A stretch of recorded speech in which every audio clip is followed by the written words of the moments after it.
lá, gente. A gente vai estar trazendo hoje aqui mais uma aula do estudo bíblico, né? Pessoal que vai estar assistindo esse vídeo e a galera que está aqui conosco também, só para poder contextualizar. O nosso estudo bíblico ele tem por intuito de trazer um conhecimento histórico, conhecimento de conteúdo, um conhecimento espiritual da Bíblia, da palavra de Deus. Durante esse ano todo, a gente vem passeando sobre os livros da Bíblia. A gente está vendo especificamente o Antigo Testamento ainda.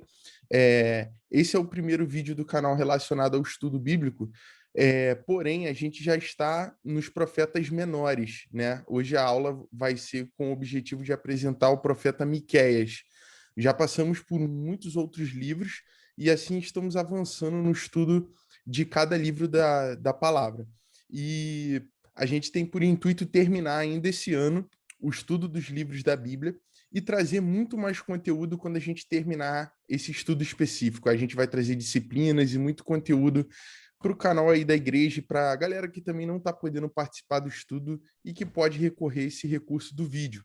Vocês vão ter acesso a esse vídeo no canal da Igreja Hope. Vocês sintam a vontade de compartilhar conosco também esse conhecimento. As nossas aulas são dinâmicas. Hoje quem vai apresentar a aula é o Alexandre. Os alunos aqui participam ativamente apresentando conteúdo. A gente traz o conteúdo que está na palavra e faz a nossa síntese durante a semana, prepara esse conhecimento e os alunos entre si eles apresentam a narrativa de cada livro. E assim a gente vai aprendendo e trocando conhecimento. Não um ensino que é focado somente num professor. Eu, como professor, né, como responsável do estudo bíblico, estou aqui só para mediar os alunos que vão desenvolvendo essa apresentação e assim a gente vai avançando e descobrindo outros com talento de lecionar e apresentar também. A nossa igreja tem esse objetivo, trazer as pessoas, aqueles que participam, para que estejam ativamente inseridos no estudo, não só como ouvintes, mas como professores também. Então a gente vai começar a aula de hoje. Quero já dar boas-vindas a Elô, que está aí na sala com a gente também. Eu vou passar. Boa tarde, Elô.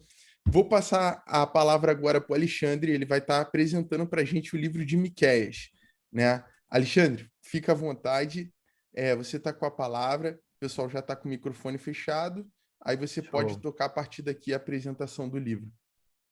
Ok, vocês estão me ouvindo bem? Show, então. Quero, primeiramente, dar boa tarde para o pessoal. Você que está assistindo em outro momento, boa tarde, boa noite, bom dia, não sei. E queria dizer que eu estou muito feliz por ter essa oportunidade de estar apresentando o livro do profeta Miqueias. Como o Leandro falou, não é o primeiro profeta que a gente está apresentando, a gente já apresentou outras pessoas já apresentaram, e hoje eu trouxe de uma forma mais resumida o que esse profeta o que é tratado no livro dele, sabe? E pensando logo de início, geralmente eu quis fazer uma coisa diferente, que todas as vezes a gente sempre começa com uma introdução, tentando inserir, mostrar um contexto mais histórico sobre o livro ou sobre o personagem, só que hoje eu fiz algo diferente. Eu queria que a gente começasse sobre as curiosidades desse livro, as curiosidades sobre Miqueias, porque eu acho que é uma coisa que vai trazer algumas informações bem legais para a gente poder introduzir essa história, tá? Então, primeiro, algumas curiosidades eu vou lendo aqui que eu anotei. Primeiro, pelo que eu sei que parece meio que óbvio, mas às vezes não é tão óbvio, mas o Miqueias, ele é autor do próprio livro, desse livro do Antigo Testamento, que tem o seu nome. Então, ele mesmo é o autor. E no livro, a gente vai encontrar informações sobre Miqueias, na Bíblia. Só que, embora a gente encontre ali não, no livro de Miqueias não é o único livro que a gente possa ver que ele é citado. Em Jeremias também a gente tem uma citação sobre Miqueias, mais especificamente em Jeremias 26:18, fala sobre Miqueias. Miqueias foi um profeta levado por Deus para profetizar em Judá num período importante de sua história. Outro ponto. o significado do nome Miqueias. O que significa o nome Miqueias? Miqueias significa quem é como Jeová, sendo Miqueias um nome hebraico muito comum e pode ser soletrado de duas formas diferentes, Mica ou Micaías. Eu acho que é mais ou menos. Deve ser outra pronúncia, mas eu não devo saber muito bem. Mas vamos lá. Miqueias, ele profetizou num período do pré-exílio. Essa é outra informação muito importante. A gente que tem acompanhado aí o estudo, a gente tem visto muito se falar sobre isso. E acredita-se que o livro ele tenha sido publicado pela primeira vez por volta de 700 anos antes de Cristo, tá? Então, esse livro provavelmente ele foi publicado pela primeira vez, acredito que escrito, né? Entregue para outras pessoas, enfim, por volta de 700 anos antes de Cristo. O profeta Miqueias era natural de Moresete Gate, uma cidade que ficava no sul de Judá. Então, ele nasceu nessa cidade. Miqueias pregou a mensagem de Deus aproximadamente há 750 anos antes de Cristo a 686 anos antes de Cristo, durante o reinado de Jotão, Acás e Ezequias, ambos que eram reis de Judá. Então, isso, através dessa informação, a gente consegue fazer uma conexão com Isaías e Oséias. Então, pode ser, isso mostra sinais que ele foi bem contemporâneo com Isaías e Oséias. E mais uma outra curiosidade que eu coloquei é que Miqueias ele levou a mensagem de Deus tanto para o reino do sul quanto para o reino do norte. Sendo assim, a sua profecia contempla a cidade de Jerusalém, de Judá, Samaria e de Israel. Tá? Então foram em bastantes lugares, não foi num local específico, apesar de Judá ser uma das cidades principais, então, mas ele passou em outros lugares também. Tá, então vamos lá. A gente começa o livro de Miqueias, eu acredito que tentando explicar para vocês um pouco de qual era o contexto que ele estava inserido. Tá? Miqueias ele estava inserido num contexto de extrema desigualdade e corrupção perante aquele reino, sabe? Deus ele levanta o profeta Miqueias para anunciar o juízo sobre Israel e tentar trazer o arrependimento em Judá e, por fim, apostar a esperança em tempos de crise. No livro, ao decorrer do livro, a gente vai conseguir ver e vai conseguir identificar momentos onde justamente vão ser falados sobre juízo, sobre arrependimento e sobre um tempo de esperança. O tema principal do livro é a denúncia à corrupção das autoridades de Judá e Samaria. Então, a gente vai ver que no livro ele vai citar algumas situações onde a gente vai ver que os governantes, os juízes, os sacerdotes, os ricos, todos eles estavam pecando contra o Senhor de uma forma como eles estavam praticando idolatrias, opressões aos pobres, eles estavam mentindo, fazendo diversas situações que iam contra os ideais de Deus, sabe? E a gente via teve até uma situação que me marcou muito, é que a gente via assim, grandes proprietários de terras, eles acabavam pegando o apoio, sabe, dos políticos e de religiosos corruptos para obter vantagem em quem não tinha. Então a gente via como se os ricos eles acabavam conseguindo ajuda de alguns políticos e de alguns religiosos mesmo, pessoas que se diziam sacerdotes e profetas, sabe, para justamente como eu posso dizer, oprimir os pobres. Então, isso tudo acabou resultando numa nação que estava moralmente corrompida. E é engraçado a gente fazer uma analogia nos tempos de hoje, a gente vê que não é muito diferente, sabe? A gente, através das informações, através de tudo que a gente tem visto e ouvido, a gente sabe que existe sim uma desigualdade muito grande, a gente sabe que existe sim esse tipo de como eu posso dizer, esse tipo de prática, essa, como é que eu posso dizer, gente? Está me faltando a palavra. essa corrupção, sabe? Essa forma que o povo ele fica moralmente corrompido. Você vê pessoas não ligando para o próximo, você vê pessoas ricas fazendo, pessoas que têm grandes posses, Seria usurpando imoralidade? imoralidade, você vê religiosos corruptos. A gente vê tantas situações que às vezes a gente não consegue acreditar que a gente está vivendo num contexto como esse. E esse contexto não era muito diferente ao contexto que Miqueias ele estava inserido, tá? Então vamos falar um pouco agora sobre o contexto histórico sobre o livro. O livro de Miqueias cobre um período turbulento em que os assírios empreenderam suas campanhas militares para a conquista da supremacia em todo o mundo do Egito. Então, é justamente naquele momento onde os assírios eles estavam com seus militares tentando conquistar todo o mundo antigo. Miqueias provavelmente viu o cumprimento da sua profecia de juízo contra Israel. Então ele vem e ele traz uma profecia sobre o juízo contra Israel mediante a toda essa situação que eu acabei de narrar para vocês, tá? Já que os assírios conquistaram a nação em 722 anos antes de Cristo. Então, 722 anos de Cristo, os assírios eles conseguiram conquistar a nação. Então, eles acabaram conquistando a nação e houve uma queda de Israel, que acabou deixando alguns cidadãos de Judá extremamente atordoados. Por quê? Porque tudo indicava que, assim, depois que Israel caiu, depois que houve essa queda, que os próximos que seriam a cair, sabe, perante ao exército dessa nação pagã, seriam eles.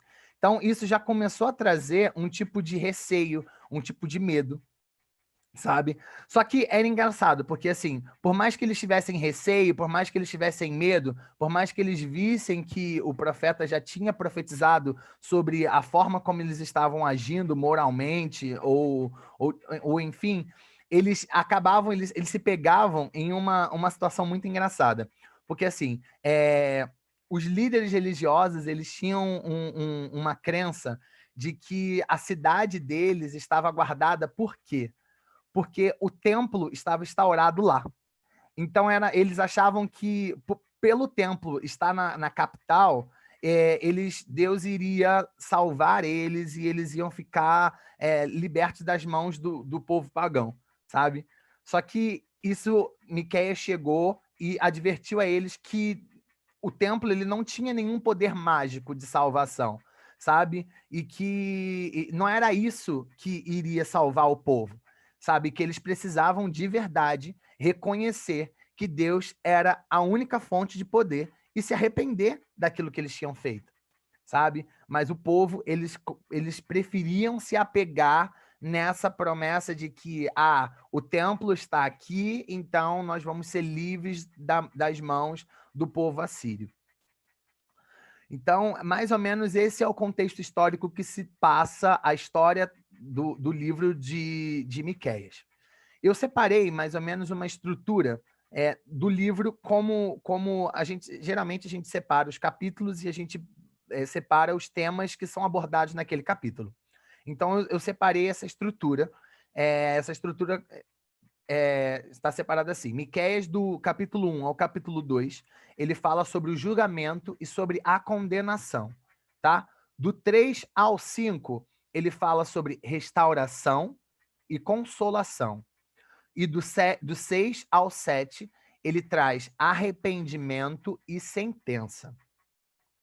Como a gente viu, Miqueias ele é um livro bem curto, só são 7 capítulos, e ele traz um exemplo clássico das obras dos profetas do Antigo Testamento. Miqueias ele repete incansavelmente o tema de juízo de Deus contra sua terra natal, Judá. Lembra que eu disse que ele era de Judá? E contra a nação irmã, Israel, por causa da depravação moral.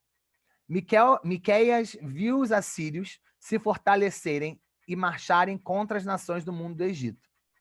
E é engraçado nesse momento porque, assim, por mais que fosse um povo pagão, sabe? Por mais que eles tivessem práticas erradas, Miqueias ele conseguia ver que esse povo ele poderia ser um instrumento de juízo de Deus perante ao povo de Judá e Israel, para que eles pudessem se arrepender e se voltar para Deus. Miqueias também ele é conhecido como defensor dos oprimidos. Justamente, como eu falei, o contexto histórico, onde a gente via os pobres sendo oprimidos, a gente via muitas situações assim. Então, Miqueias ele se levanta como defensor e também tenta trazer, como eu posso dizer, ele tenta de alguma forma mudar esse contexto. Ele condena os ricos por tirarem as terras dos pobres. Ele também ataca os comerciantes. Gente, isso quando eu li, eu fiquei assim chocado. Olha, os comerciantes, eles pegavam balanças e eles fraudulavam as balanças só para poderem lucrar perante isso. Isso a gente está falando do povo de Deus, um povo que foi pautado nos ideais e naquilo que Deus sempre trazia para eles. Então você via que até os comerciantes eram fraudulentos. Os juízes, eles cobravam impostos altíssimos. Assim, o que mais me chocou no final é que você via que até os sacerdotes, os profetas, eles tinham se deixado levar pela ganância e desonestidade que o país estava encharcado, sabe? Então, Miqueias ele se levanta como profeta de Deus e ele traz um juízo, ele traz uma, como eu posso dizer, algo bem duro, sabe, para aquele povo, porque ele estava vendo que daquela forma não dava para continuar, sabe? E Deus ele trazia através de Miqueias de uma forma dura que não estava dando para continuar daquela forma. Eu separei um versículo que fala muito sobre isso, que é em Miqueias 6, versículo 8, que diz assim: Ele mostrou a você, ó homem, o que é bom e o que o Senhor exige. Pratique a justiça, ame a fidelidade e ande humildemente com o seu Deus. Sabe, é notório a gente perceber nesse versículo que existe um princípio imutável de Deus, sabe? E esse princípio, ele se resume na vontade de Deus e na forma como a gente trata os outros com justiça. Então, eu acredito que nesse momento, Miqueias ele estava justamente tentando trazer esse entendimento ao povo de que eles precisavam se voltar para a vontade de Deus e tratar as pessoas, o seu próximo, com justiça, sabe? E eu trouxe esse contexto de justiça, esse contexto do que Miqueias se levantou e trouxe o juízo e tudo mais. Só que não era só de juízo, eu até botei assim, até escrevi assim, porém não era só de juízo que vivia Miqueias. Ele também trouxe, ele ressaltou muito sobre o amor de Deus, sabe? Era engraçado porque praticamente em todas as passagens que falava sobre a ira de Deus, elas eram balanceadas com uma promessa de bênção.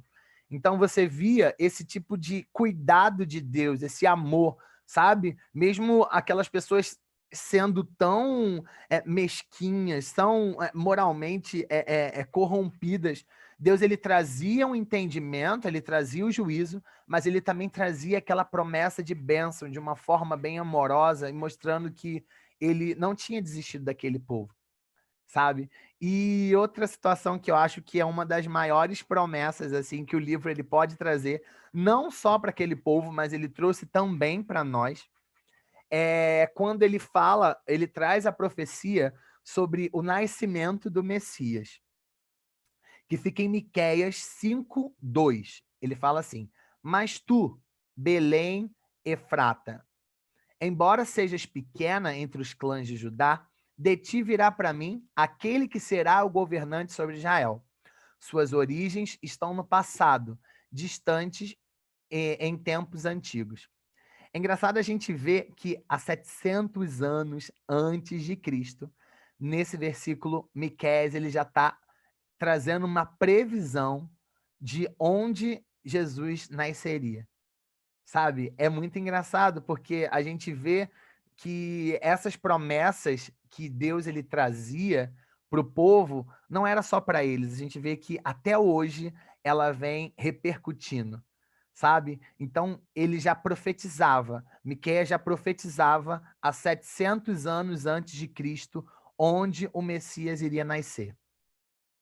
E nos últimos capítulos finais, nos 2 últimos capítulos finais, é apresentado um debate entre Deus e o seu povo. Deus ele está convidando o povo das nações de Israel e Judá a expor a razão pelo qual eles têm tido aquela conduta. Então ele tenta trazer, acontece um debate, acontece uma conversa e ele tenta entender o que estava acontecendo. E no final, Deus ele convence que aquele pecado que eles têm cometido era algo muito grave, repugnante, mas ele também assegura, desculpa, mas ele também assegura que a misericórdia dele não tinha cessado. Apesar do povo não merecer, a misericórdia do Senhor não tinha cessado sobre eles. Então, esse livro, ele, como eu falei, ele é pequeno, mas ele traz uma mistura muito engraçada de condenação e promessa, sabe? E a gente vê que é uma característica muito marcante nos livros dos profetas do Antigo Testamento. É como se tivesse um contraste, sabe? Nas palavras, nessas passagens, para a gente conseguir compreender o caráter de Deus, sabe? Deus mesmo na sua ira, ele mostra misericórdia e não retém a sua ira para sempre. O juízo com amor é uma característica paradoxal, mas essencial da operação do Senhor.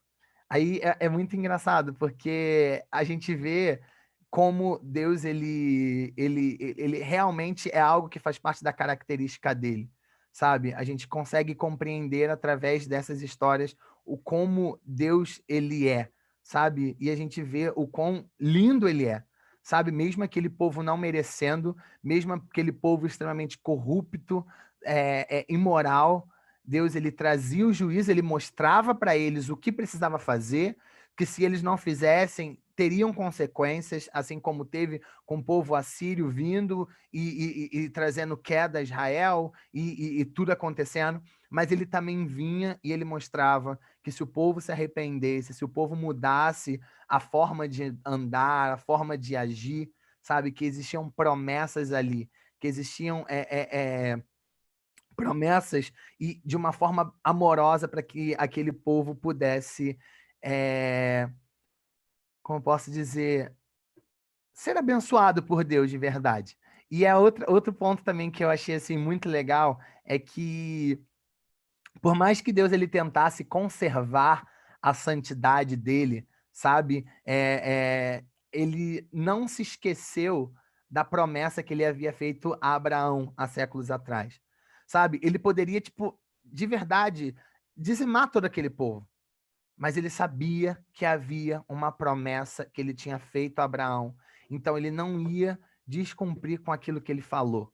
Então ele tentou trazer esse entendimento, ele trouxe essa reconciliação do povo e ainda fez mais promessas que, assim como a de Abraão tem se cumprido, a gente começa a ver que ele prometeu, que ele trouxe essa profecia de Jesus há 700 anos antes de Cristo e ela até hoje vem repercutindo nas nossas vidas, sabe? E para finalizar, eu trouxe os últimos alguns versículos de Miqueias que assim eu acho que falaram muito comigo, que fica em Miqueias 7 do 18 ao 20, que diz assim: quem é comparável a ti, ó Deus, que perdoas o pecado e esquece as transgressões do remanescente da sua herança?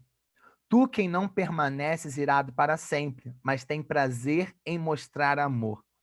De novo terás compaixão de nós, pisarás as nossas maldades e atirarás todos os nossos pecados nas profundezas do mar. Mostrarás fidelidade a Jacó e bondade a Abraão, conforme prometestes sob juramento aos nossos antepassados na antiguidade. Então, eu acredito que isso resumiu muito sobre tudo que eu trouxe, sobre todo o entendimento que a gente tira desse livro, sobre quem Deus é e a forma como ele age e a forma como ele ama, mesmo a gente não merecendo, o Senhor, ele vem, ele traz as suas misericórdias e as suas promessas sobre a nossa vida. Então, é isso. Perfeito, Alexandre. Caraca, arrasou! Parabéns. Ficou muito boa a sua explanação. Eu gostei da forma que você conduziu é, essa aula, né? Esse desenvolvimento do texto, né? Sobre as curiosidades, o conteúdo e essa conclusão que você trouxe sobre a mensagem que o livro de Miqueias traz para a gente, essa reflexão entre o juízo de Deus, porém a sua misericórdia e o seu propósito maior, né? A gente viu que Miqueias, assim como Isaías, ele também é um profeta messiânico, porque ele também traz na sua mensagem ao povo já um direcionamento sobre quem seria a pessoa desse Messias, né? Esse Jesus, né, que nasceria em Belém. Inclusive ele dá até inclusive a cidade que Jesus nasceria. No livro de Miqueias, a gente vê a citação de Miqueias citando a cidade, Belém. O Messias viria dessa cidade. É algo ainda mais assertivo e pontual. Um profeta conseguir mencionar 700 anos antes de qual cidade nasceria esse Messias, esse Jesus que nós conhecemos. Miqueias, ele tem um certo detalhismo nessa questão messiânica, na apresentação de Jesus, e ele também traz um alerta que, se a gente for trazer agora para os nossos dias, né, para os cristãos, né, a gente tentando utilizar agora da leitura do livro do profeta, trazendo a mensagem do profeta, que era direcionada historicamente para aquele povo, que a gente sabe que estava dividido em dois reinos, o reino do norte, reino de Israel, o reino do sul, reino de Judá, que foi da onde Miqueias ele foi levantado. Nessa cidade que ele nasceu era uma cidade próxima de Jerusalém. Miqueias era contemporâneo de Isaías, de Oséias, de Judá ali, né? Ele foi levantado para alertar o reino do norte, o reino de Israel e o reino do sul, o reino de Judá. E Deus o levantou com esse intuito de alertar o povo que o cativeiro estava próximo, né? O cativeiro ocorreria tanto para o reino do norte, por causa do povo assírio, esse povo pagão, esse império que se apossava das terras próximas ao reino de Israel, o reino do norte, e vinha com grande poderio, avançando sobre toda aquela região do Oriente Médio ali, né, por assim dizer, e ele também profetiza para o Reino do Sul que caso eles não adotassem uma certa postura, não se acertassem como nação, viria o cativeiro para eles também. Miqueias está fazendo um outro apontamento para o Império Babilônico, que seria esse império que iria fazer o Reino do Norte, o Reino de Judá, cativo futuramente, né? O Reino do Norte ele consegue resistir aos assírios, mas ele vai cair para os babilônicos. Porém, Miqueias traz a mensagem que Deus também traria salvação, traria um contexto de salvação e esperança para o povo. E essa mensagem ela passa pelas promessas desse Messias, que é o próprio Cristo, que para nós cristãos que lemos esse livro do profeta, encontramos através das suas palavras exatamente essa revelação de Jesus, que era tanto promessa de um Messias vindouro para aquele povo, o povo judeu, mas principalmente para nós que somos cristãos nos dias atuais. Ou seja, através de Jesus, a salvação alcançaria a todos os povos, a todas as nações. Deus traria a misericórdia, a libertação. É muito interessante isso, essa conexão de juízo e misericórdia de Deus, porque você vê o quanto Deus é senhor do tempo. A linguagem que Deus utiliza através dos seus profetas fala naquele tempo, fala 700 anos depois, porque reflete no Messias, que é Jesus, e também vai ter uma reverberação dessa profecia, de alguma forma, no que tange a salvação e nas misericórdias de Deus, para nós também, cristãos, no nosso tempo. Porque ainda não alcançamos essa perfeição. Estamos almejando que Deus venha e traga misericórdia e um certo juízo de paz, né, de salvação para toda a humanidade, né? Que Deus ele venha trazer esse novo encontro, né? Esse novo encontro entre o Messias novamente e o seu povo. Nós, cristãos, ansiamos por isso. Então, a profecia de Miqueias é uma profecia que, se a gente lê hoje, no nosso tempo, a gente vê o quanto Deus é Senhor do tempo. E revela também essas características principais que você citou, né? O quanto o povo era corrupto, o quanto o povo era imoral, mesmo sabendo as promessas que Deus tinha direcionado para eles, né? Eles tinham posse, né? Da Torá, dos mandamentos, das palavras dos profetas, os direcionamentos estavam todos aplicados ali àquele povo, porém o povo era resistente e se deixava levar pelos seus próprios prazeres, pela sua própria corrupção, pelo desejo egoísta, pelo seu próprio ego. Então, o povo daquele tempo, o povo de Israel, o povo de Judá, era imoral, se entregava a essas paixões. E isso fez com que Deus olhasse para aquele povo com os maus olhos e utilizasse o profeta como ele utiliza alguns outros profetas que a gente já viu nas aulas anteriores, com esse sinal de alerta, com essa mensagem de juízo, porém uma misericórdia mesmo que fosse futura, porque não era para aquela geração. Né? A gente vai ver que o cativeiro ele vai ser iminente, não vai ser possível evitar esse cativeiro. Porém, Deus tem uma mensagem para aqueles que vão ouvir através dessa palavra as consequências do que o pecado traz. Então, quando a gente lê o livro de Miqueias, é um relato e testemunho de o quanto Deus abomina a imoralidade, a corrupção, ele abomina qualquer tipo de ato que seja contrário aos seus próprios princípios morais apresentados pela própria palavra, pelos seus profetas, né? O quanto ele repugna essas atitudes e o quanto é forte em Deus devido à sua essência, a sua vontade de misericórdia, a sua vontade de salvação, a sua vontade de poder beneficiar o povo. Porém, o povo prefere se entregar às suas próprias paixões, o que significa também para a gente, mais uma vez, aquela volta do homem para o seu próprio ego. O homem sempre colocando a si mesmo como centro de tudo, e deixando de lado essa conexão com Deus, rejeitando Deus, colocando Deus em último lugar, distanciando Deus como centro da sua vida. Eu queria deixar esse comentário, mas eu queria abrir agora para que vocês também, pessoal, possam comentar o que vocês acharam do que o Alexandre apresentou e deem um ponto de vista do que vocês acham do livro de Miqueias, qual a percepção de vocês? Pode abrir o microfone, por gentileza. Oi, gente. Boa tarde de novo. Primeiro queria falar, né, de Alê, que deu um show aí. Foi, caraca, aí, se você não tiver que mudar de profissão, Alê, pode dar aula, tá? Ah, É sério. Não, e uma coisa que a Alê falou, que eu tinha lido, né, no livro de Miqueias, e até, assim, eu leio o texto, né, bíblico, e leio também, procuro, né, pesquisar, até pela aula que eu vou ter que dar depois também. Então, eu estava lendo sobre Miqueias também. E é legal, assim, porque os estudiosos, os... Ai, meu Deus, esqueci o nome que dá.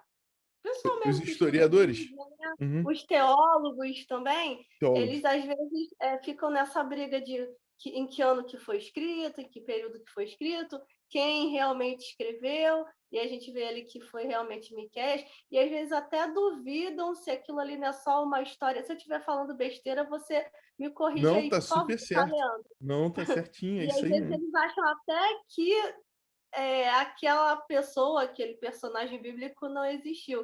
E aí, legal que a Lê falou aí, que acho que é no livro de Isaías, que faz referência a Miqueias, é Isaías? Acho que é isso, né?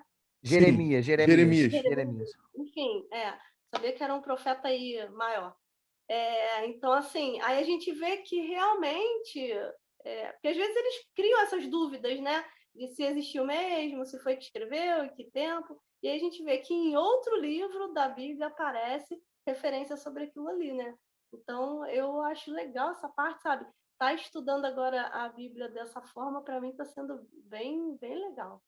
Muito bom mesmo. Perfeito, Elô. Esse contraste que você mencionou dentro da academia teológica, né, dentro das faculdades, dos seminários, acerca do estudo dos livros, principalmente do Antigo Testamento, ele é um debate histórico que tem rolado ao longo da história da humanidade, né? Desde dos primeiros estudiosos da palavra ali em si, né? No que tange tanto a história dos judeus, a história hebraica, né? Porque houveram muitos judeus que se debruçaram sobre o ensino dos profetas, e pela tradição, os próprios judeus utilizam essa denotação e essa marcação que foram os próprios profetas, né? Eles afirmam, os próprios profetas que escreveram, e nós cristãos utilizamos essa fidelidade da historicidade hebraica dos próprios judeus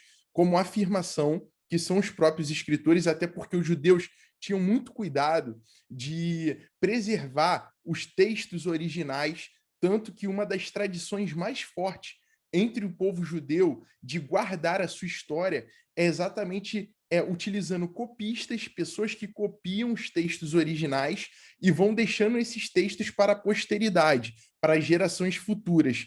Esse ato era um tipo de ato que o judeu ele tinha como prática para poder conservar os textos originais. E essa tradição ela era tão feita de uma maneira tão disciplinada e rígida para que não se perdesse a essência dos textos, que os historiadores, fazendo comparações de textos mais antigos, mais recentes, veem enquanto era fiel essa tradição. E a historicidade desse texto, de que foi o profeta que escreveu alguns textos especificamente, vem exatamente desse tipo de preservação e cuidado, de eles trazerem na sua tradição o ato das cópias dos textos originais que preservam e remetem ao seu autor original, que no caso seria o profeta Miqueias, segundo a tradição judaica, que nós, na tradição cristã, seguimos também como orientação, porque é feita toda uma pesquisa histórica, teológica, para poder corroborar com esse tipo de entendimento. A gente não cita pura e simplesmente que o autor foi exatamente o profeta, por assim dizer, porque veio da nossa cabeça ou vem da nossa ideia isso. Não, porque existe uma tradição cultural, existe toda uma comparação de textos de épocas diferentes que foram copiados, foram feitas cópias dos textos originais para ver se existe fidelidade, conexão. E a historicidade e a comprovação vem desses textos cruzados, que mostram a fidelidade do texto. Ao longo da história foram encontrados em locais diferentes vários textos de Miqueias, e a gente vê como essa tradição era tão perfeita que preservava a originalidade do texto, remetendo ao profeta. Então, por isso que essa discussão ela é real, ela acontece até nos dias atuais, mas na maioria das vezes nós priorizamos ficar com a tradição hebraica porque eles têm essa cultura de preservação, de cultura de guardar os seus textos originais, copiando ao longo da história e com o intuito de não tirar nenhuma vírgula. Isso era proibido, a alteração de textos. A cultura hebraica, nesse sentido, era muito rígida para que o texto não fosse alterado. E a gente vê isso quando se debruça na história dessas narrativas e dos textos originais. Isso comprova um pouco da historicidade do texto de Miqueias também. Fora outras questões que foram encontradas pela arqueologia, que a gente pode verificar numa outra aula também acerca disso. A arqueologia também comprova um pouco da historicidade dos autores bíblicos. E queria abrir também, mais alguém, pessoal, gostaria de fazer algum comentário sobre o livro de Miqueias, acrescentar alguma coisa, essa reflexão sobre a mensagem do texto, ou algo nesse sentido? Tá, beleza? Ficou bem entendido para vocês acerca do conteúdo, do que o profeta ele está trazendo como mensagem? Pastora Suelen, abriu o microfone. Abri, só queria dar parabéns, Ali, a aula foi boa, tá? Parabéns, Alê. Aí a gente vê, né, que esse dom aí é de família, né? Irmão do Leandro, e todo mundo aí tem o dom de ensino. Alexandre tá seguindo o caminho também. Agora que ele tá fazendo faculdade também, ele tá animado. É isso aí, muito bom. Muito boa a aula, muito boa a explicação. Foi de forma assim resumida, mas fez a gente entender bem o livro. E como o livro de Miqueias e como todos os outros livros proféticos, a gente vê a aliança de Deus com o povo, né? A preocupação de Deus, sabe, de levar o povo ao arrependimento. Mesmo o povo errando, né, praticando coisas erradas, tendo atitudes erradas, o Senhor ele sempre dá essa oportunidade, né? Sempre dá o caminho. E quando a Alê leu o último versículo, que ele finalizou a aula, ele leu alguns versículos, e ele falou, né, por conta da aliança que Deus tinha feito, né, a aliança que ele fez com Abraão, a aliança que ele fez com Jacó. Então, assim, os anos passaram, muito tempo se passou, mas a fidelidade do Senhor continua.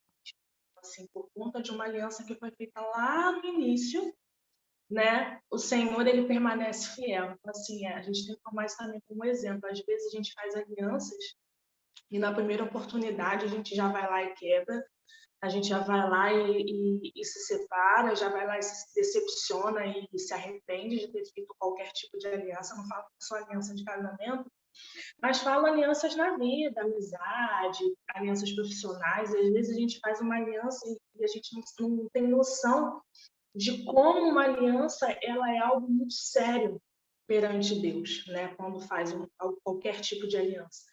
E assim, o tempo passou, muitos anos se passaram desde que Deus fez a aliança no início do mundo, no início da criação, e até hoje, por conta dessa aliança, a gente tem essa oportunidade de estar dentro assim, sobrenatural. Perfeito, pastora. É exatamente isso. Deus, ele, Sim. ao longo da história, ele tenta sempre se conectar conosco. A Andréa também gostaria de fazer um comentário. Sim, em relação à aliança, é da mesma forma, né, que Deus fez essa aliança e ele não quebra com a gente, nós fizemos também uma aliança com ele, mas você vê através de cada livro que a gente estuda que o povo sempre quebra essa aliança, porque nós vivemos um ciclo repetitivo, parece, né? Vicioso, que a gente não consegue manter a fidelidade com o Senhor, a obediência. Pode ver que desde o princípio que a gente tem estudado livro por livro, o povo sempre volta na mesma quebra de aliança, né? No mesmo ponto. E Deus é tão misericordioso que ele continua nos amando e nos perdoando a cada vez. Mas nós não conseguimos manter essa fidelidade, né? E isso é um ponto muito, muito importante, né? Porque nós estamos aí às portas, né, da volta de Jesus e nada mudou. Desde que ele nos criou até hoje, nada mudou em relação ao nosso comportamento. Isso é muito sério. Sim. Sobre essa Sim, questão que... deixa Fala eu aí, falar Alexandre. uma coisa. Beleza. Foi ideia. E assim, foi uma coisa que me marcou muito, porque assim, existem momentos, né, que a gente não consegue não fazer uma comparação das coisas. Então, quando eu lia sobre a forma como o povo estava se portando, sobre essa questão da imoralidade, sobre essa questão da corrupção, sobre todas essas questões, não tem como você não fazer um paralelo com tudo que a gente está vivendo hoje. Então, como você falou, Exatamente. o tempo É a inteiro mesma coisa. o povo tinha promessa, o tempo todo Deus ele vinha com a misericórdia dele, e o tempo todo o povo deixava de ser fiel e fazia o que fazia. E a gente vê que até hoje, sabe? E aí a gente pode falar, mas aí você está citando um exemplo de políticos, enfim, e não do povo mesmo. Mas a gente vê quantas pessoas que são líderes, sabe, cristãos mesmo, que estão completamente corrompidos, sabe? Sim, E era idêntico como estavam os líderes também se corrompendo e se aliando à ganância, se aliando, sabe? Então, tipo, é muito engraçado a gente ver o quanto... a gente está falando de um livro que, tecnicamente, foi publicado há 700 anos antes de Cristo. E ele já narrava situações que até hoje, 2020 anos depois de Cristo, até hoje a gente vive. Então, assim, E você sabe é muito incrível. muito. E aí eu já me perguntei assim, quando eu era nova convertida, por que quando Adão pecou, todos nós herdamos o pecado de Adão? Eu pensava assim comigo, poxa, a gente nem nasceu ainda, nem sonhávamos em fazer parte desse mundo quando Adão pecou e foi imputado, Adão e Eva pecaram e foi imputado sobre nós esse pecado deles. Se você vê, Deus, acho que ele... Agora, é isso que me veio à mente agora, tá? E Deus me livre até se eu estiver falando uma blasfêmia, mas eu acho... Tá gravado, hein? Tá gravado. Cuidado. Mas eu acho que Deus nos imputou esse pecado lá atrás porque ele veio à frente e ele já sabia que até hoje, no ano de 2021, nós estaríamos cometendo os mesmos pecados e até piores do que o que Adão cometeu no Éden, né?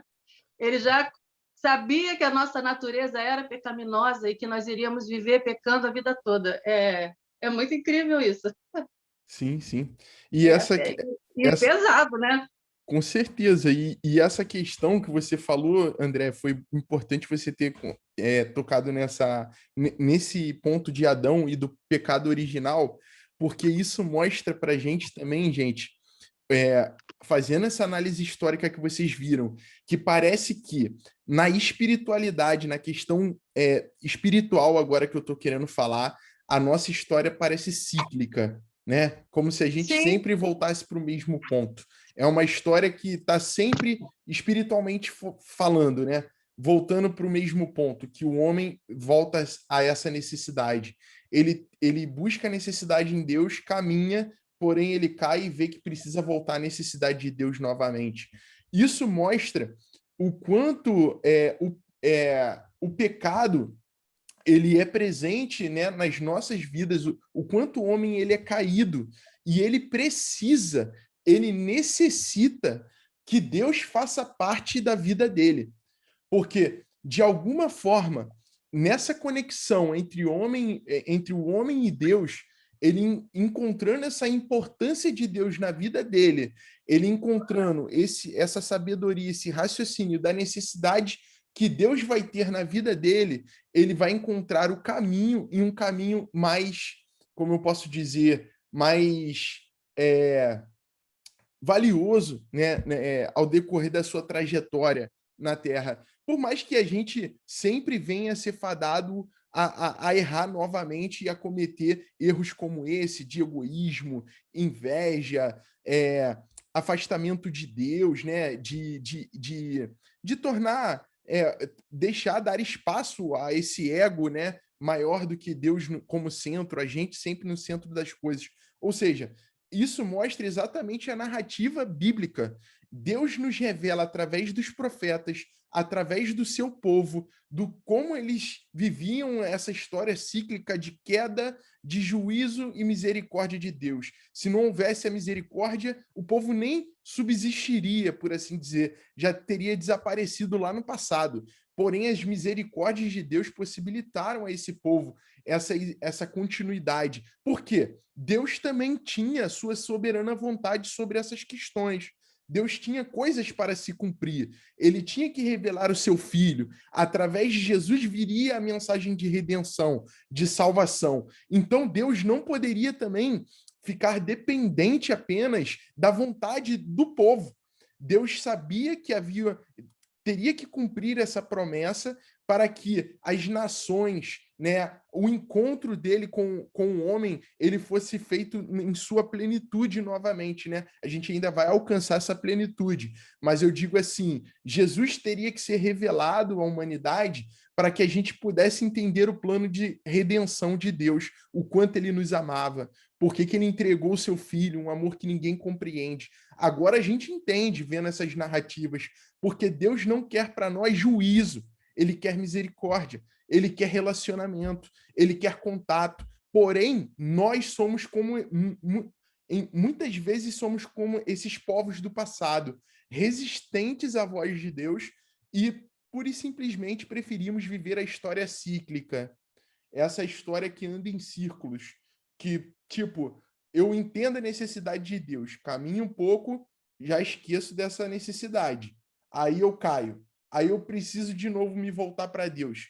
Aí eu entendo a vontade de Deus, caminho um pouco, aí eu caio. Aí eu lembro que preciso de Deus novamente. Ou seja, se nós trazermos através desse ensinamento, desse estudo do livro de Miqueias, que mostra o juízo, porém a misericórdia de Deus e o seu amor muito mais relevante, maior do que qualquer erro ou pecado que nós venhamos a cometer, e o quanto ele nos ama, por isso ele buscou essa conexão através de Jesus, e o quanto ele abomina o pecado, e o quanto nós devemos resistir e lutar contra ele, e priorizar o relacionamento de Deus em nossas vidas, eu creio, gente, que nós podemos ter uma vida excelente, uma vida melhor, que tenha como virtude valores excelentes, porque o que vem de Deus são valores excelentes. Não é o egoísmo, não é o amor ao material, as coisas que são passageiras, não é o amor a si próprio, não é egocentrismo. O amor a Deus, essas virtudes, elas propõem para as nossas vidas exatamente o que Jesus revelou à humanidade, né? A gente levar o amor ao próximo, levar a mensagem de salvação, porque nós sabemos o quanto isso é importante para que a humanidade não continue nesse caminho de corrupção e destruição de si mesmo e da natureza que Deus criou, porque a humanidade está caminhando por esse caminho. Ela se autodestrói e destrói a natureza de Deus, tudo que Deus fez. Nós precisamos ter essa consciência. O livro de Miqueias fala sobre isso. Um povo que escolheu a corrupção, um povo que escolheu a imoralidade. Mas Deus ainda tinha para esse povo a lembrança para que eles ouvissem o profeta e lembrassem das suas promessas, da sua misericórdia. O seu plano de salvação é a mensagem para a gente nos nossos dias. Nós, cristãos, nós temos que pensar nessa história cíclica, nesse tipo de visão, de que sempre voltamos para o mesmo ponto. Nunca conseguimos manter uma constância espiritual com Deus, de uma vida mais excelente. A gente sempre volta para o mesmo erro. Por quê? Por que eu não consigo romper com isso? É a pergunta que a gente deve fazer a Deus todos os dias e pedir a Ele clareza, sabe? E pedir a Ele força para conseguir ser constante e caminhar ao contrário do que essa humanidade, do que esses líderes religiosos, do que o que a gente vê por aí está caminhando. Esse seria minha reflexão também sobre essa questão que você falou, sobre essa questão cíclica, né, e o que o Alexandre comentou também. Vocês querem comentar mais alguma coisa, pessoal? Se ninguém tiver nada para comentar, eu quero falar uma coisa no final. Pode falar, que a gente vai caminhar para o final agora.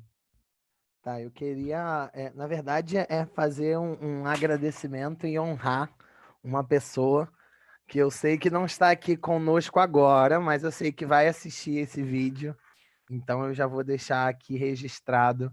Eu queria agradecer a tia Claudinha, ela que ia trazer essa aula, e assim, o Leandro falou comigo mais ou menos umas 3 semanas atrás, gente, e há 3 semanas atrás ela já estava com o estudo já todo pesquisado, colado no caderninho, tudo pronto, tudo lindo, me enviou foto, e aí eu formatei o meu celular, perdi as fotos, ela me enviou de novo, sabe? Aí eu peguei, fiz um resumo, consegui trazer aqueles pontos importantes que eu achei, e assim, quero honrar a vida dela, a dedicação, sabe? Que a gente sabe que ela sempre teve, e dizer que a parte desse estudo hoje também foi graças à tia Claudinha, e é isso.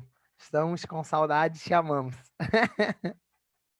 Show de bola, Alexandre. É isso aí. Claudinha sempre priorizou, né, as coisas com bastante excelência. Ela é uma pessoa que sempre foi muito dedicada enquanto ela esteve aqui no estudo com a gente, mas sinta-se convidada, Cláudia, se você estiver assistindo esse vídeo, para participar dos próximos estudos com a gente. Eu vou te fazer convites no futuro, pode ter certeza. Então é isso, galera. Quero agradecer a presença de vocês. Estou muito feliz em ver a sala assim. Poxa, Elô, Andréia, pastora Suélia, Glaucio, Lucas, Alexandre. Vocês tornam esse estudo bíblico cada dia mais motivador, mais alegre para a gente poder tocar e levar adiante e tornar esse estudo uma escola de ensinamento, de sabedoria de Deus para as nossas vidas. São momentos de reflexão como esse que constroem o que a gente vai ser no dia a dia, no amanhã, né? Às vezes a gente aprende muito com pregação, com louvor, e de fato aprendemos. Até no momento de individual com Deus, de oração, de separação com Deus. Porém, no estudo também, nós trazemos, porque nos debruçamos sobre os textos, sobre a palavra, e trazemos desse texto os aprendizados para a nossa caminhada. Obrigado, gente, pela presença de vocês. Lugar